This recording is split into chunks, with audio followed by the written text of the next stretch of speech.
Ucraina continuă să lovească ținte strategice rusești cu drone și sisteme fără pilot, iar cele mai recente atacuri au vizat unele dintre cele mai importante componente ale apărării aeriene ruse. Potrivit Ucrainei, în regiunea Donețk a fost distrus un lansator S-300, dar și un radar extrem de rar, 9 S-19 Imbir, partea sistemului S-300V.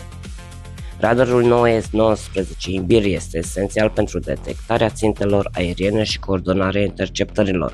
Pierderea unui astfel de sistem reduce semnificativ capacitatea Rusiei de a proteja zone strategice.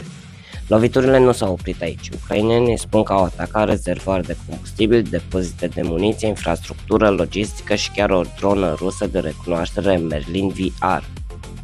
Ținte suplimentare au fost lovite și în regiunea Zaporijia, inclusiv locații temporare de desfășurare și mentenanță pentru trupele ruse. Între 1 și 24 mai, forțele de sistem fără pilot ale Ucrainei afirmă că au distrus numai puțin de 23 de elemente ale apărării aeriene ruse. Conflictul intră tot mai mult într-o eră dominată de drone și război electronic.